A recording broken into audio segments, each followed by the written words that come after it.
God ఈరోజు వాక్యంలోకి మనం వెళ్ళిపోదాము. ఈరోజు దేవాది దేవుడు 19 సామెతలు 19 21 వచనం ద్వారా దేవాది దేవుడు మాట్లాడడం జరుగుతుంది. నరుని హృదయ ఆలోచనలు అనేకములుగా పుట్టును, యెహోవా యొక్క తీర్మానం స్థిరం. దేవుని నామానికి మహిమ కలుగును గాక. ఇక్కడ ఏమని రాయబడి ఉందంట, నరుని యొక్క హృదయంలో ఎన్నో ఆలోచనలు పుడతాయి. నిమిషం ఒక ఆలోచన పుడుతుంది, నిమిషం ఒక తలంపు వస్తుంది. ఎందుకంటే మనం జీవించున్నాము అంటే, నిజంగా మన మైండ్ సక్రమంగా పనిచేస్తుంది అంటే ఏదో ఒక ఆలోచన మన మైండ్లోకి వస్తూనే ఉంటుంది. అది మేబీ నెగిటివ్ థాట్స్ కానీ, మేబీ పాజిటివ్ థాట్స్ కానీ, మేబీ మంచి థాట్స్ కానీ, లేదా చెడ్డ థాట్స్ కానీ, ఏదో ఒక తలంపు, ఏదో ఒక ఆలోచన. మన బ్రెయిన్కి అసలు రెస్ట్ లేదంట. మన బ్రెయిన్ పనిచేస్తూనే ఉంటుందంట. 24/7 మనం బ్రెయిన్ పనిచేస్తూనే ఉంటుందంట. మన బ్రెయిన్ ప్రతి ఒక్క అవయవానికి ఇన్స్ట్రక్షన్ ఇస్తూనే ఉంటుందంట. రాత్రి కొన్ని అవయవములని పనిచేయడానికి మన బ్రెయిన్ ప్రేరేపిస్తుందంట. డే కొన్ని అవయవాలు పనిచేయడానికి మన మైండ్ ప్రేరేపిస్తుంటుందంట. కాబట్టి మన మైండ్ పనిచేస్తున్నంత వరకు మనకు తలంపులు, ఆలోచనలు. కొంతమంది నిద్రలో మాట్లాడుతుంటారు, నిద్రలో కలవరిస్తుంటారు, నిద్రలో కలలు అంటుంటారు, నిద్రలో ఏదో ఒకటి గునుగుతుంటారు, సనుగుతుంటారు, ఏదో ఒకటి చేస్తుంటారు. అంటే అక్కడ నిద్రలో కూడా ఏమవుతుంది, మైండ్ పనిచేస్తూనే ఉంది. ఎస్, మన తలంపులు, మన ఆలోచనలు మనం పడుకున్నా కానీ అవి పనిచేస్తూనే ఉంటాయి. ఇంకేమని రాయబడి ఉంది ఇక్కడ, నరుని హృదయంలో ఆలోచనలు అనేకంగా పుట్టును, అనేకంగా పుడుతూనే ఉంటాయి. ఒక తలంపు లేకపోతే ఒక తలంపు, ఒక తలంపు లేకపోతే ఒక తలంపు. కొంతమందికి ఏం జరుగుతుందంటే, కొన్ని తలంపులు ఎట్లుంటాయంటే, ఎవరి గురించి అన్న వాళ్ళు ఏదైనా తలంపు దాల్చంగానే అది వీళ్ళకైతున్నట్టు. కొంతమంది ఏమంటారు, నాకు నెత్తిన వస్తుంది అనగానే వాళ్ళు అంటారు, అయ్యో నాకు కూడా నెత్తిన వస్తుంది, నువ్వు ఏమని చెప్పినావేమో నాకు నెత్తిన వస్తుందని నాకు కూడా నెత్తిన వస్తుంది. లేదా ఎవరికైనా ఇంకేమైనా అవుతుందంటే వీళ్ళ తలంపులకు వాళ్ళ తలంపులు ఏమవుతున్నాయి, రియాక్ట్ అవుతున్నాయి. అదేవిధంగా ఆనాడు జకరియా ఎలిజబెత్ కడు వృద్ధాప్యంలో ఉండ్రు. వాళ్ళు కడు వృద్ధాప్యంలో ఉండ్రు. కానీ వాళ్ళిద్దరు, ఆయన ఎవరంట, జకరియా ఒక యాజకుడు, ఒక మందిరంలో యాజకత్వం చేసే యాజకుడు. మరి ఆమె ఎవరు, ఎలిజబెత్. తన కూడా ఒక గొప్ప వంశావళిలోకెళ్ళి, సేవకుల వంశావళిలోకెళ్ళి వచ్చిన తన కూడా సేవకురాలే. వారిరువురు, ఆయననేమో అక్కడ మందిరంలో చేస్తుండు, ఇక్కడ ఈమెనేమో తనున్న స్థలంలో చేస్తుంది. వాళ్ళిద్దరూ వాళ్ళు సేవ చేస్తుండ్రు, దేవుని ఆరాధిస్తుండ్రు, దేవుని ఘనపరుస్తుండ్రు, నిందారహితంగా ఉంటుండ్రు, దేవుని మాటలు వింటుండ్రు, దేవుని వాక్యంని ప్రతి ఒక్కరికి చెప్పడం జరుగుతుంది. దేవుని నుంచి యాజకుడు అంటే ఆ కాలంలో దేవుడికి మనుషులకు ఒక మధ్యవర్తి. పరిశుద్ధ స్థలము, అతి పరిశుద్ధ స్థలము, ఆవరణము, 3 ఉంటుండే పాతకాలంలో. ఆవరణ అంటే మందిరం యొక్క వాకిలి లేదా మందిరం యొక్క ఎంట్రన్స్. పరిశుద్ధ స్థలము అంటే పరిశుద్ధ స్థలంలోకి మనం ఎప్పుడైతే మన బలులను తీసుకొని వెళ్తామో, యాజకుడు అతి పరిశుద్ధ స్థలంలోకి వెళ్ళి బయటికి వస్తాడు. వచ్చి మన మొక్కుబడుల నిమిత్తం ప్రార్థన చేసి, లేదా మనం ఏదైనా బలులు అర్పించినప్పుడు దానికోసం ప్రార్థన చేసి, ఆ యొక్క ప్రార్థన విన్నపంలో పరిశుద్ధ స్థలంలోకి ఆయన ఒక్కైనే పోతాడు. ఆ పరిశుద్ధ స్థలంలోకి వెళ్ళి ఆయన మళ్ళీ డోర్లు బంద్ చేసుకొని దేవుని సన్నిధిలో ప్రార్థించడం జరుగుతుంది. ఈ విధంగా జకరియా యాజక ధర్మం జరిగించుకుంటూ ఉన్నప్పుడు వాళ్ళు కడు వృద్ధులైపోయినాక కానీ వాళ్ళకు పిల్లలు లేరు. వాళ్ళకున్న ఒక లోటు ఏంటంటే, దేవుళ్ళు ఆనందిస్తుండ్రు, అనేక ఆత్మలను రక్షిస్తుండ్రు, అనేక సువార్త చెప్తుండ్రు, అన్నీ చేస్తుండ్రు. కానీ వాళ్ళకున్న లోటు ఏంటంటే వారికి పిల్లలు లేరు, వృద్ధులు అయిపోయినరు. ఇంకా దేవుడు ఇచ్చినప్పుడు ఇస్తాడులే అనుకొని వాళ్ళు కామ్గున్నట్టుండ్రు. ఒకరోజు జకరియాకు దేవుని యొక్క దూత, గబ్రియాల్ దూత ప్రత్యక్షమై చెప్తుంది, జకరియా, దేవుడు నీ భార్య అయిన ఎలిజబెత్ గర్భాన్ని తెరిచి నీకు ఒక కుమారుని అనుగ్రహించబోతుండు. ఆ కుమారునికి యోహానని పేరు పెట్టు అని చెప్పినప్పుడు, సరే ఆయన నాకా ఈ వృద్ధాప్యంలోనా కుమారుడా అనుకొని ఏమంటారంటే అన్బిలీవ్ మాటలు, అపనమ్మక మాటలు మాట్లాడినప్పుడు ఆ దూత ఏమంటుందంటే, నీ కుమారుడు ఈ లోకంలోకి వచ్చే వరకు నీ నోరు, నీ పెదవులు అతుక్కుంటాయి. అంటే ఇంకా మాట్లాడడానికి రాదు.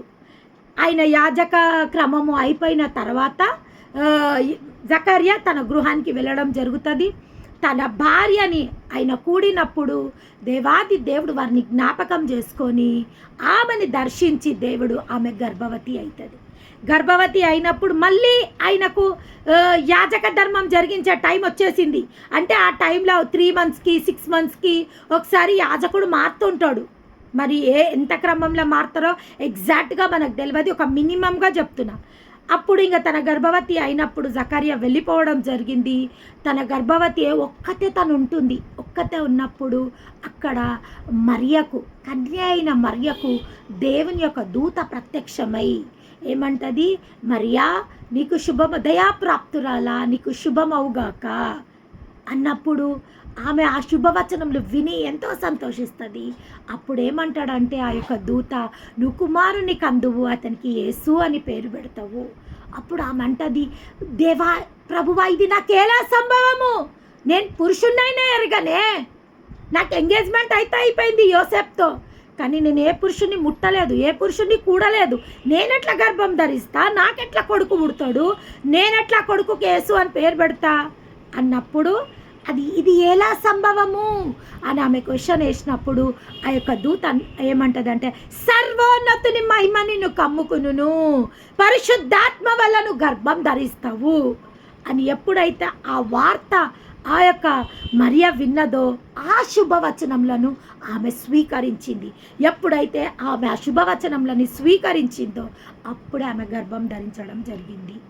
కానీ దేవుని దూత ఇంకేం చెప్తుందంటే, నీ బంధువురాలైన ఎలిజబెత్ గర్భవతి, ఇప్పుడు ఆమెకు 6వ మాసము, నువ్వు ఆమె దగ్గరికి వెళ్ళి ఆమెకు పరిచర్య చెయ్యి అని చెప్పడం జరుగుతుంది.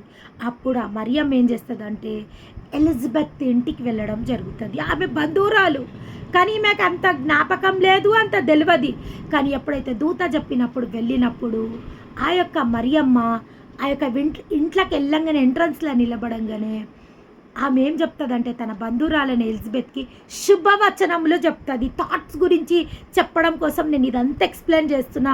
నరుని ఆలోచనలు, నరుని తలంపులు ఏ విధంగా వర్క్ చేస్తాయి, ఏ విధంగా ఆ యొక్క తలంపుల ద్వారా, ఆలోచన ద్వారా మన ఇన్నర్ అవయవాలు కానీ, ఇన్నర్ థాట్స్ కానీ, ఇన్నర్ పవర్ కానీ ఎట్లా పనిచేస్తుందో నేను మీకు చెప్పడం జరుగుతుంది. ఏం జరుగుతుంది అని అంటే అప్పుడు ఏం జరుగుతుందంటే ఆ యొక్క శుభవచనములు విన్న ఎలిజబెత్ గర్భంలో ఉన్న యోహాన్ ప్రవర్త ఏం చేస్తుండంట, గెంతులు వేస్తుండంట. దేవుని నామానికి మహిమ కలుగును. ఎవరు శుభవచనములు చెప్తే? మరియమ్మ శుభవచనంలో చెప్తుంది. కానీ ఇక్కడ ఏం జరుగుతుందంట, ఎలిజబెత్ గర్భంలో ఉన్న శిశువు గెంతులు వేస్తుండంట. గర్భంలో గెంతులు వేయడమే కాదు, ఎప్పుడైతే ఆత్మవశురాలైపోయింది ఎలిజబెత్. ఎందుకు ఇదంతా జరిగింది? ఎందుకు ఆ గర్భంలో ఉన్న శిశువు గెంతులేస్తుండు?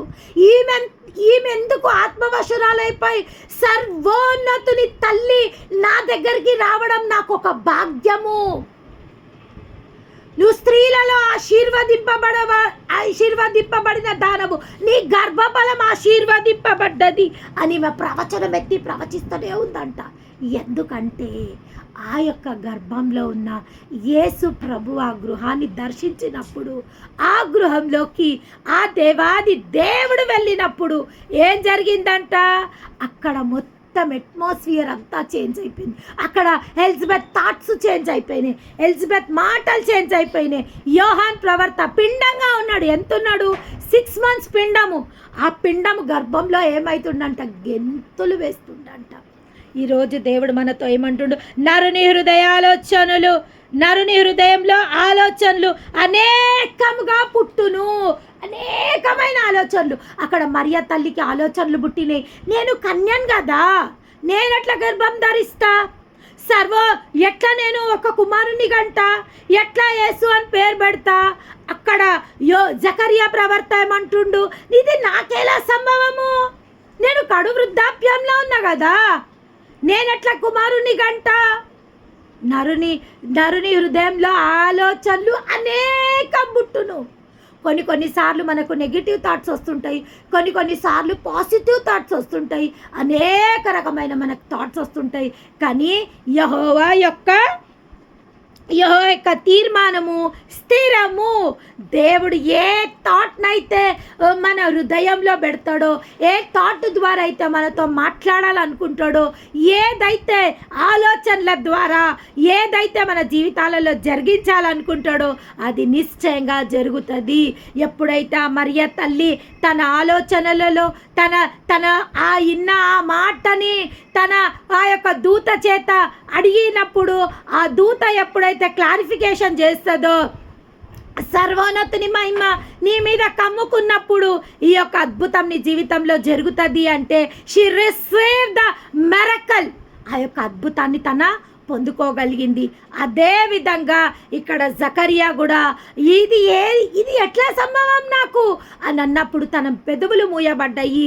కానీ ఎప్పుడైతే ఆ శిశువు ఈ లోకంలోకి వచ్చిండో, యోహాన్ ప్రవర్త ఈ అక్కడ అందరూ ఎప్పుడైతే జకరియా పెదవులు మూయబడి సైకిల్ చేసుకుంటూ ఆయన బయటికి వచ్చిండంట, అందరు అంటుండంట దేవుని యొక్క దర్శనము, దేవుని యొక్క కటాక్షము జకరియా పైన వచ్చింది. ఒకరి దేవుని కటాక్షము, దేవుని కృప, దేవుని దీవెనలు ఒక మనిషి పైన వచ్చినప్పుడు స్పష్టంగా లోకము వాటిని చూడగలుగుతుంది. దేవుని నామానికి మహిమ కలుగును గాక. ఈరోజు దేవుడు మనందరితో మాట్లాడుతుండు. ఏ విధంగా అయితే మరియ తల్లి జీవితంలో దేవుడు అద్భుతం జరిగించిండో, ఎలిజబెత్ జకరియా గారి జీవితాలలో అద్భుతాలు జరిగించిండు, అనేక మందిని పరిశుద్ధ గ్రంథంలో ఎస్తేర్ జీవితంలో అద్భుతంని జరిగించిండు దేవుడు, రూతు జీవితంలో అద్భుతంని జరిగించిండు. ఎక్కడ పనికిరాని గిద్యోను గానుగు చాటున ఏందంటే గోధుమలని దుల్లగొడుతున్న గిద్యోను దగ్గరికి దేవుడు వచ్చి ఏమంటుడు, బలాజ్జుడైన పరాక్రమము గల బలాజ్జుడా. అప్పుడు గిద్యోను అంటుండు, ఏంది ప్రభువా, నేను ఎవరిని తండ్రి, ఎన్నికలేనివన్నీ, నేను ఎన్నికలేని గోత్రంలో నుంచి వచ్చిన, నేను నా కుటుంబంలో నేను కనిష్ఠుణ్ణి, ఎందుకు ప్రభువా నువ్వు నన్ను ఏమంటారంటే నన్ను కించపరుస్తున్నావు, ఎందుకు తండ్రి ఇట్లా మాట్లాడుతున్నావు అన్నప్పుడు, లేదు నువ్వు దేవుని చేత కృప పొందిన వ్యక్తివి, నీ యొక్క జనులను నీ ద్వారా విడిపింపబోతున్నా నేను అని దేవుడు గిద్యోన్తో మాట్లాడడం జరిగింది. ఎస్తేర్ తన జనులని సంరక్షించుకుంది రూతు ద్వారా.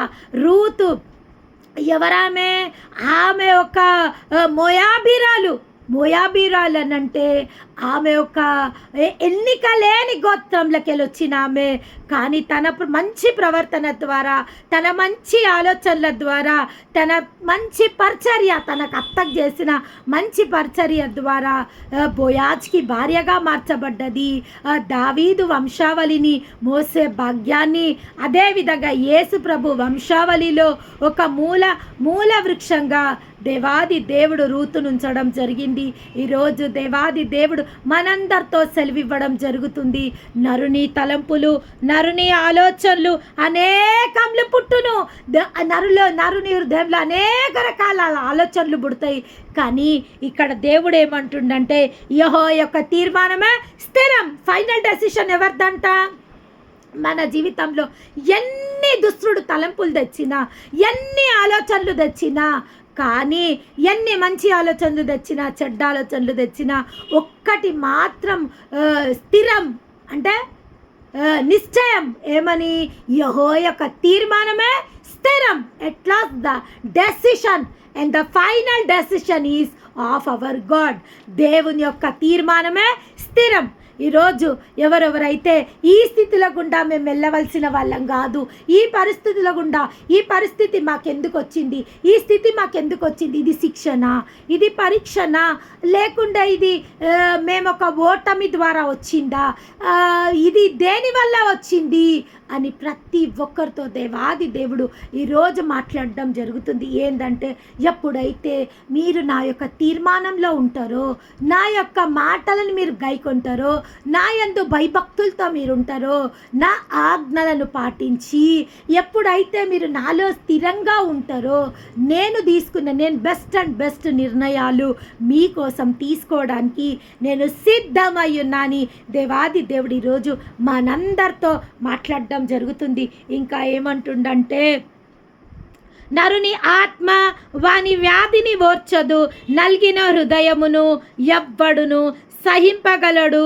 జ్ఞానుల చెవులు తెలివిని వెతుకును, వివేకం గల మనసు తెలివిని సంపాదించుకును. మనమందరము దేవుని బట్టి జ్ఞానులము, దేవుని బట్టి మనం వివేకులము. మన చెవు దేన్ని వెతకాలంట? దేవుని మంచి మాటలను వెతకాలంట. మన కళ్ళు దేన్ని వెతకాలంటే దేవుని యొక్క మంచి మార్గంలో వెతకాలా. మన నడవడిక, మన కాళ్ళు ఏం వెతకాలా? దేవుని యొక్క మంచి మార్గంలను వెతకాలా. ఎందుకంటే దేవుడు ఏమంటుండంటే, నా వాక్యము మీ పాదములకు దీపము, మీ త్రోవలకు వెలుగై ఉంది. మీరు నా యొక్క వాక్యంని మీరు గైకొంటే, నా యొక్క వాక్యాన్ని మీరు ధ్యానిస్తే, నా యొక్క వాక్యంలో మీరు నడుస్తే, మీ ఏ త్రోవలలో నడుస్తున్నారో ఆ త్రోవలకు నా యొక్క వాక్యము మీకు వెలుగు చూపిస్తుంది. మీరు తప్పుడు మార్గాలలో వెళ్ళరు, చెడు మార్గాలలో మీరు వెళ్ళరు, దుష్టుడు పొంచి ఉన్న మార్గాలలో మీరు వెళ్ళరు. మధ్యాహ్నం నేను ఒక కుటుంబాన్ని దర్శించడం జరిగింది. చాలా సంవత్సరాల క్రితం ఆ కుటుంబంలో ఒక యవ్వన బిడ్డ, ఒక 23-24 సంవత్సరాల యవ్వన ప్రాయం గల బిడ్డ, తన కొలీగ్ది ఒక రిసెప్షన్ అవుతుంది అంటే, ఫ్రెండ్స్ అందరు కలిసి ఒక 25 years ఉన్న బిడ్డ రిసెప్షన్ అవుతుంది అంటే వాళ్ళందరూ ఆ రిసెప్షన్కి వెళ్ళడం జరిగిందంట. ఆ రిసెప్షన్కి వెళ్ళినాక మళ్ళీ సగం దూరం వచ్చినాక ఇంకా కొంతమంది వెనకకు పిలిచిండ్రంట మళ్ళీ ఆ అబ్బాయిని. ఆ వెనకకు పిలిస్తే మళ్ళీ ఆ అబ్బాయి వెనకకు పోయి చాలాసేపటి వరకు ఆ యొక్క ఫంక్షన్ ఎంజాయ్ చేసి అర్ధరాత్రి అయిపోయిందంట. 1 గంట 2 గంటల ప్రాంతంలో ఆ ఒక్క వ్యక్తి ఒకసారి వచ్చిండు, సగం దారి దాకా వచ్చేసిండు, మళ్ళీ సగం దారి నుంచి మరలి వెళ్ళిపోయిన ఆ వ్యక్తి ఆ యొక్క ప్రోగ్రాం అంతా ముగించుకొని వస్తుంటే భయంకరమైన బైక్ యాక్సిడెంట్ జరిగి ఆ యొక్క బిడ్డ డివైడర్ని గుద్దుకొని పొలంలో బురదలో పడిపోయిందంట. పొలంలో బురదల ఏ టైంలో? 1 గంట రాత్రి. ఎవరు వస్తారు ఆ దారిలా? ఎవరిని ఆ బిడ్డ సహాయంని వేడుకుంటాడు? ఎవరు వచ్చి ఆ రాత్రి సహాయం చేస్తారు ఆ బిడ్డకు? కానీ దేవుని మహాకృపను బట్టి ఎవరో ఆ మార్గంగా గుండా వెళ్తున్న వాళ్ళు అబ్బాయిని చూడడం జరిగిందంట. అనేకులను ఆ ఊరు వారిని పిలిచి ఆ అబ్బాయిని ఆ బురదలకి వెళ్ళి బయటికి తీయడం జరిగిందంట. తిరిగి వాళ్ళ పేరెంట్స్కి ఇంటిమేట్ చేయడం జరిగిందంట. బిడ్డ 2 సంవత్సరాల నుంచి కనీసం కాళ్ళు కదిలిపోయి వెన్నుపూస విరిగిపోయింది అబ్బాయికి. ఎన్నో మందులు, ఎన్నో సర్జరీలు. డాక్టర్స్ చెప్పిండ్రు, మీ అదృష్టం, నడుస్తాడు లేకుంటే లేదు, ప్రాణం అయితే సజీవ లెక్కలైతే ఉన్నాడు, దీన్ని బట్టి మీరు సంతోషించండి అంతే. ఎన్నో ఆపరేషన్లు, ఎన్నో మందులు, ఎన్నో ట్రీట్మెంట్లు ఎన్నో అయిపోయినాయి. ఆ బిడ్డ 2 సంవత్సరాల నుంచి బెడ్ రిటర్న్ అయిండు. ఈరోజు మేము అనుకోకుండా ఆ ఊరికి వెళ్ళడం జరిగింది. దేవుడి మహాకృపను బట్టి దేవుడు ఆ బిడ్డకు ప్రార్థించే కృపను నాకు ఇచ్చిండు. ఆ బిడ్డకు ప్రార్థన చేసేటప్పుడు దేవుడు అంటుండు, ఫస్ట్ చేంజ్ యువర్ థాట్స్. ఎందుకంటే నీ థాట్స్ నీ బాడీని పనిచేయనిస్తలేవు. ఈ యొక్క వాక్యంకి అసలు ఆ అబ్బాయికి నేను లింక్ షేర్ చేస్తాను ప్రామిస్ చేసిన, కానీ నేను హడావుడిలా చేయలేకపోయినా దేవుడు నాకు జ్ఞాపకం చేస్తుండే ఈరోజు ఆ బిడ్డ కోసమే నేను మాట్లాడుతున్నా అనేసి. I'm sorry Jesus, I'm sorry daddy, I'm sorry. అయితే ఆ బిడ్డకు నేను చెప్తున్నా, ప్రేయర్ చేసినాక దేవుడి యొక్క పరిశుద్ధాత్మ బిడ్డను తాకింది. దేవుడు నాలో నుండి అభిషేకం ఆ బిడ్డలోకి ట్రాన్స్ఫర్ చేయమన్నాడు. నేను ఆ బిడ్డ చేతులు ఇట్లా ముట్టుకోగానే అన్యుడా బిడ్డ 2 చేతులు ఇట్లా ఒక 80 kgs అట్లున్నాడు. ఇంత పొడుగు, ఆచార బావుడు, tall and handsome guy. Bedridden అయిపోయాడు, కూర్చోవడానికి కూడా వస్తలేవు, అసలు కాలైతే మొత్తంకి పనిచేస్తాడు. ఇట్లా చేతులు పట్టుకోగానే, నా చేతులలో ఆ బిడ్డ చేతులు పెట్టుకోగానే పరిశుద్ధాత్మ అట్లా ఫ్లో అయిపోతుంది ఆ బిడ్డ లోపలికి. ఆ బిడ్డ అట్లా పడిపోయాడు మంచం మీద 3 times. I annotated in 3 times. నాలో నుంచి దేవుని యొక్క శక్తి నా బిడ్డకు పంపించడం జరిగింది. అప్పుడు దేవుడు ఒక్కటే మాట అంటుండు, నీ థాట్స్ని డెవల్ టార్గెట్ చేస్తుంది. ఇది దుష్టుడు చేసిన కార్యము. సగం దారి వరకు వచ్చేసిన బిడ్డ, ఇంటికి చేరాల్సిన బిడ్డ, దుష్టుడు మళ్ళీ తీసుకొని వెళ్ళిపోయాడు ఆ బిడ్డని. ఎందుకు? ఈ యొక్క సంఘటన జరగడానికి. కానీ నేను ఎప్పుడైతే నా యూట్యూబ్ రీల్స్ ఇట్లా తీసి చూపెడుతున్నా ఆ బిడ్డకు, చూడుగా నేను రోజు వాక్యం చెప్తా, ఇది చూడని చెప్తున్నప్పుడు దేవుడు అంటుండు, నువ్వు నడవవలసిన తోవలో నడవలేదు, దుష్టుడు ఆ తోవలో పొంచి ఉన్నాడు, ఘోరమైన అపాయం నీకు వచ్చింది, ఆ అపాయం నుంచి నువ్వు ఎంతో నష్టపోయినావు, ఈరోజు ఎంతో నిస్సాయ స్థితిలో నువ్వు ఉన్నావు. నేను ఇట్లా వాక్యం పెట్టగానే వచ్చేసింది. ఎందుకంటే ఆ బిడ్డ ఫస్ట్ దేవుని నమ్మాల, అప్పుడే దేవుని యొక్క శక్తిని ఆయన నమ్మగలుగుతాడు. ఆ వాక్యం వినంగానే నిజంగా అబ్బాయి దిమ్మ తిరిగిపోయింది. దేవుని వాక్యము ఎవరితోనన్నా ఎక్కడన్నా మాట్లాడే శక్తి దేవుని వాక్యం ఉంటుంది. ఆ గొప్ప వాక్యాన్ని కలిగిన మనము ఎంతో ఎంతో ఎంతో ధన్యులమై ఉన్నాం. కాబట్టి ఆ యొక్క బిడ్డ తలంపులని దుష్టుడు, నువ్వు నడవవు, నువ్వు లేవలేవు, ఇక అంతే, నీ బతికి ఇంతే అనేసి అన్నప్పుడు ఫిజియోథెరపీలు పనిచేస్తలేవు, మెడిసిన్స్ ఏమీ పనిచేస్తలేవు. కానీ నేనన్నా ఈ రోజు నుంచి నీ ఫిజియోథెరపీ పనిచేస్తుంది, నీ మెడిసిన్స్ పనిచేస్తాయి. ఎందుకంటే నువ్వు ఈ రోజు నుంచి ఒంటరిగా లేవు, దేవుని యొక్క శక్తి నీలో ఉన్నది అని అన్నప్పుడు ప్రతి మాటకు ఒక చిన్న బిడ్డ, ఎల్కేజీలో ఉన్న చిన్న బిడ్డ ఎట్లా తలుపుతుందో అట్లా తలుపుతుండ బిడ్డ. ఈరోజు మొదలుకొని రాబో దినాలలో నేను ఆ బిడ్డ కోసం సాక్ష్యం చెప్పబోతున్నాను. నేను ఏమంటారంటే దేవుని యొక్క బిడ్డగా నేను ఈరోజు చెప్పబోతున్నందుకు దేవునికి వందనాలు. నేనన్నా ఏమీ కాదు. మా హస్బెండ్ అంటుండ, అయ్యో ఎందుకు ఇట్లా చేసుకున్నావు, ఎందుకు ఇట్లా అయ్యింది, ఇప్పటి వరకు తమ్ముడికి పెళ్ళైపోయింది, ఒక కూతురు పుట్టింది. నేనన్నా దేవుని యొక్క ప్రణాళికలు ఈ బిడ్డ ఉన్నాడు. ఒక్క సంవత్సరం, మళ్ళా సంవత్సరం వరకు నువ్వు నడుచుకుంటూ వచ్చి మమ్మల్ని రిసీవ్ చేసుకుంటావు. ఆ సమయం వరకు దేవుడు నీకు భార్యనిస్తాడు. ఒక్క సంవత్సరంలోనే చక్కటి కుమారుణ్ణి నీకు ఇస్తాడు. ఎందుకంటే నా దేవుడు నా నోటిన పెట్టిన ఏ మాట నిరర్ధకం చేయలేదు. దేవుని నామానికి మహిమ కలుగునుగా. వాళ్ళ భార్య నేను చేయగడుకోవడానికి వెళ్ళినప్పుడు అంటుంది, అమ్మ మా జీవితం లక్షలు ఖర్చు పెట్టినాం, నా భర్త ఎంతో కష్టపడి పిల్లలను పెంచి సుఖపడాలనే సమయంలో చేతికి వచ్చిన కొడుకు ఈ విధంగా అయిపోవడము మాకెంతో దుఃఖం కలిగించింది అని ఆ తల్లి చెప్తుంటే నేను అన్నా, అమ్మ ఇంకా నువ్వు బాధపడాల్సిన అవసరం లేదు, నీ బిడ్డకు దేవుడు తోడై ఉన్నాడు. దేవుని నామానికి మహిమ కలుగును గాక.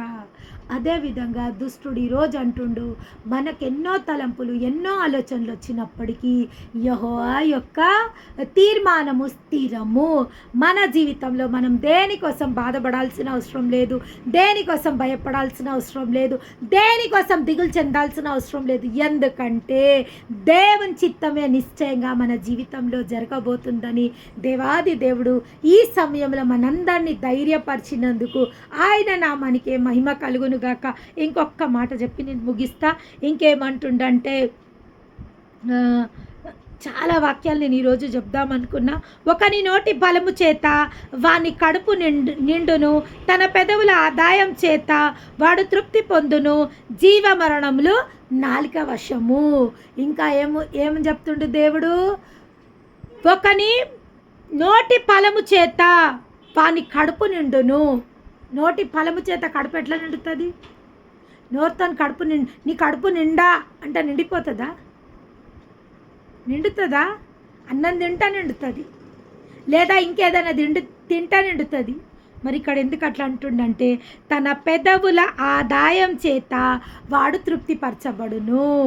ఎందుకంటే ఏది తిన్నా వాని కడుపు నిండాలి అంటే వాడు తినే ఒక తిండిని వాడు తృప్తి తీరా తినాలా, వాడు మనస్సు పూర్తిగా ఆహారంని తినాలా.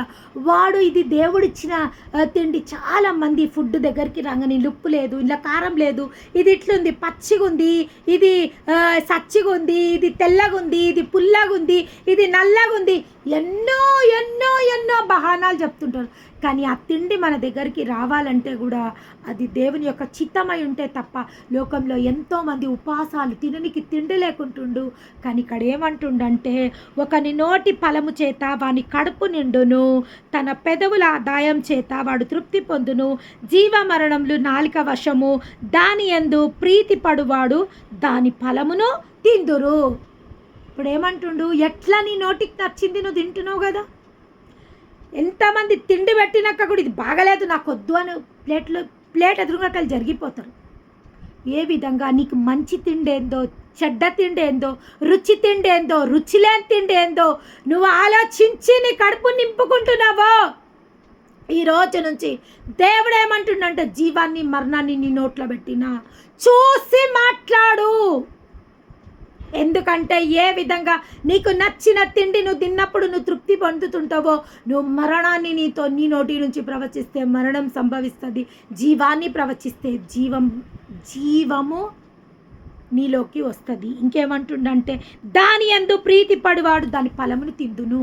ఒక తల్లి ఊరికే కొడుకు బాగా ఇబ్బంది పెడుతుండేనంట, భర్త బాగా ఇబ్బంది పెడుతుండే, యవ్వనుడు 30sలో కూడా లేడు, అండర్ 30sలోనే ఉన్నాడు. ఆ తల్లి అంటుండేనంట, పురుగుల పడిపోతావురా నువ్వు, ఇంతగానం సతాయిస్తున్నావు మమ్మల్ని, నాశనం అయిపోతావురా నువ్వు, పురుగుల పడిపోతావు. భార్య అంటుండేనంట, నీకు టక్కరన్నా కాలు చేతులు పడిపోదన్నా పడిపోతలేవు, నువ్వు జావనన్నా చస్తలేవు, నువ్వు జావకపోతే నీకు ఇంత ఇసం ఇచ్చి చంపుతారా నాయన నిన్ను, నీ టార్చర్ నేను భరించలేకపోతున్నా. మరి ఎవరు? ప్రేమించే తల్లి, ప్రేమించే భార్యనే. కానీ వాళ్ళకి ఏం లేదు, ఓపిక లేదు. ఫస్ట్ ఆఫ్ ఆల్ వాళ్ళకి ఓపిక లేదు. వారి నోటి నుంచి ఏది మాట్లాడుతున్నావు, మూర్ఖపు మాట. ఇక్కడ మూర్ఖపు మాటలు కూడా, ఇది చాలా పెద్ద అధ్యాయం.